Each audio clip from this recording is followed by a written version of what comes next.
সকাল বন্ধুরা, গৌরীর খুঁটিনাটি পরিপাটি চ্যানেলে সবাইকে স্বাগত।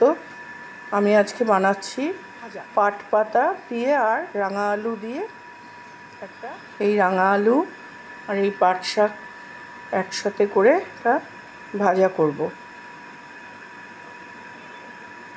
পাট শাক ভাজা। দেখো বন্ধুরা, আমি আলুটা এরকম ঝিরিঝিরি করে কেটে নিয়েছি। কেটে নিয়ে এবার আমি আলুটাকে খানিকক্ষণ ভিজিয়ে রেখেছিলাম। ভিজিয়ে রেখে তারপরে এটা রাঙা আলু আছে, হ্যাঁ, ভিজিয়ে রেখে তারপর এটার কষটা, রাঙা আলুর কষটা যেই চলে গেছে, তারপরে আমি এটাকে ধুয়ে এবারে একটা স্ট্রেনারের মধ্যে আমি জল ঝরাতে দিয়ে দিয়েছি। এই স্ট্রেনারের মধ্যে রেখেই আমি জাস্ট এটাতে একটু নুন মাখিয়ে ফেলবো। নুন মাখিয়ে এটাকে আমি একটু জলটা ঝরতে দেবো, দিয়ে তারপরে আমি পাট শাকটা ধুয়ে নেব। ধুয়ে নিয়ে তারপর পাট শাকটা কুচিয়ে তারপর আমি এটাকে রেডি করব। ছোটো ছোটো করে কুচিয়ে নিয়েছি। আর আমি গ্যাসে ওভেনে ফ্রাইং প্যানটা গরমও হয়ে গেছে। এই দেখো, আমি কোনো কিছু তেল কিচ্ছু দিইনি।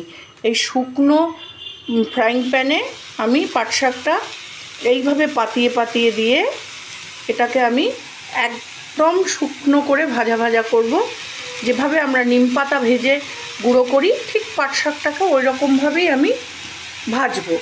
ভেজে এইরকমভাবে এটা পাতিয়ে দিয়েছি, দেখো ফ্রাই প্যানে পাতিয়ে দিয়েছি। এবার গ্যাসটাকে আমি লো টু মিডিয়াম করে দেবো। আস্তে আস্তে এটা ভাজাটা হবে। পাট শাকের যে একটা মানে পিচ্ছিল ভাব আছে সেটাও চলে যাবে এবং পাট শাকটা খুব সুন্দর ফুরফুরে একদম ঝুড়ো হয়ে যাবে। সেটা খেতে আমি কিচ্ছু দেবো না, নুন দেবো না, হলুদ দেবো না, কিচ্ছু দেবো না। এইভাবে শুধু পাট শাকটাকে আমি একদম এই ফ্রাইং প্যানে কিছু না দিয়ে যেভাবে ভাজছি এইভাবে আমি শাকটাকে ভেজে নেব। এবারে পাশের বার্নারে আমি কড়াই চাপিয়ে দিয়েছি। এর মধ্যে আমি দেব রিফাইন্ড অয়েল। এর মধ্যে আমি দিয়ে দিলাম রিফাইন্ড অয়েল। দেখো, এই যে আমি রিফাইন্ড অয়েল দিয়ে দিয়েছি। এবার তেলটা গরম হতে দেব। আমি তেলটা গরম হলে পরে তারপর যে আলুটা আমি কেটে ধুয়ে নুন মাখিয়ে রেখে দিয়েছি, এবার ওটা জলটা ঝরে যাচ্ছে। স্ট্রেনারে দিয়ে রেখেছিলাম, জলটা ঝরে গেছে। এবার আস্তে আস্তে ওটাকে আমি তেলের মধ্যে ছাড়বো।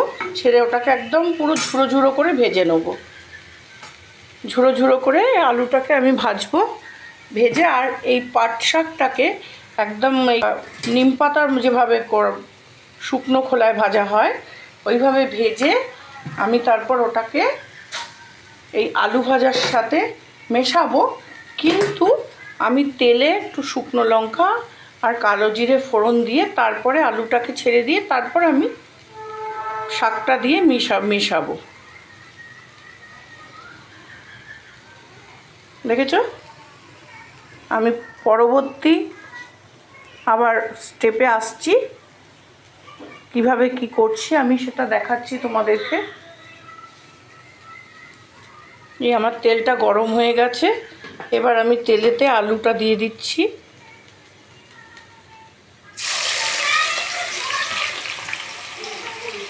তেলেতে আলুটা দিয়ে দিলাম। আলুটা ঝুড়ো হয়ে ভাজা হবে।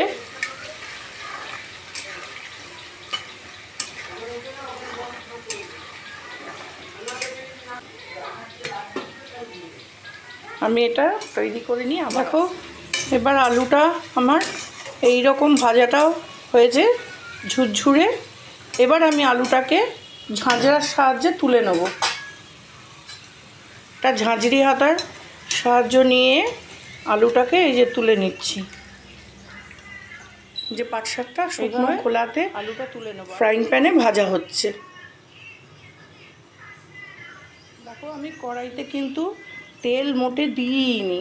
যে তেলটা দিয়ে ভেজেছিলাম তেলটা উঠিয়ে নিয়েছি। তারপর কড়াইয়ের গায়ে যেটা ছিল সেইটাই এইটা আছে। এবার এর মধ্যে আমি একটা শুকনো লঙ্কাকে দুটো পিস করে আমি দিয়ে দিচ্ছি টুকরো করে, আর একটু কালো জিরে। এইটা শুকনো লঙ্কাটা ভালোভাবে ভাজা হয়ে যাবে।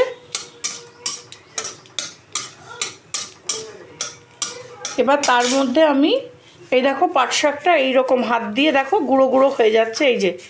এবার এইটাকে আমি ওই তেলের মধ্যে ওই শুকনো লঙ্কা আর কালো জিরে যেটা ফোড়নে দিয়েছি ওটার মধ্যে দিয়ে দেবো, দিয়ে আলু ভাজাটা দিয়ে এটাকে নাড়িয়ে শুকনো লঙ্কাটা এই ভাজা হয়েছে। এবার আমি এই পাট শাকটা এর মধ্যে ঢেলে দিলাম, এই পাট শাকটা ঢেলে দিলাম, দিয়ে এবার এটাকে আমি এই শুকনো লঙ্কা আর কালো জিরেটা যেটা দিয়েছিলাম তার সাথে আমি ভালো করে এটাকে মাখিয়ে নিচ্ছি, মানে নেড়ে মাখিয়ে নিচ্ছি। এবার এর মধ্যে আমি দেব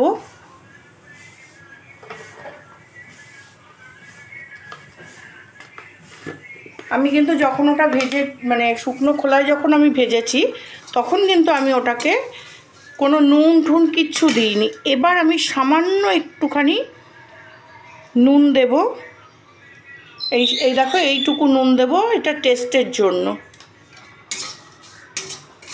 দিয়ে দিলাম, টেস্টের জন্য সামান্য একটু নুন।